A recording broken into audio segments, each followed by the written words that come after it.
Bulan ni kita ada projek besar yang kita nak buat, iaitu menghiasi taman perumahan dengan kibaran bendera Malaysia sempena bulan kemerdekaan yang akan tiba tak lama lagi. Proses yang pertama, kita pergi beli bendera Malaysia.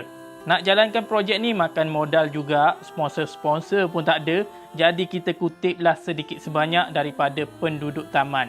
Semangatnya diorang ni, dengar je nak hias taman, terus transfer duit tanpa mesyuarat. Rezekilah dapat penduduk taman yang saling support.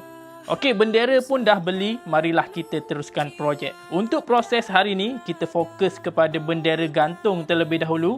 Sebanyak 1,200 bendera yang akan kita pasang dari sini sampai hujung jalan.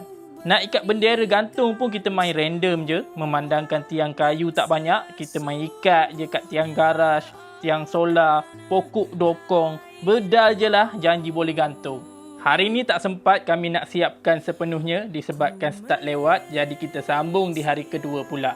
Di hari kedua, kami janji nak start lepas hantar nak sekolah. Alhamdulillah, lepas Zuhur baru nak mula. Tapi nasib baiklah cuaca mendung, kalau tak kita orang tunda pula esok pagi. Gantung punya gantung bendera, semakin meriah taman kita orang ni. Walaupun negara kita dah 69 tahun merdeka, dah tak dijajah, dah tak berperang, tapi apa salahnya kita perjuangkan semangat kita untuk raikan hari kemerdekaan. Kalau tak boleh nak buat macam ni, cukup sekadar kibarkan satu bendera dekat rumah pun tak apa. Sebagai tanda kita sayangkan negara. Di hari kemerdekaan juga, kita kenalah bersatu tanpa mengira kaum.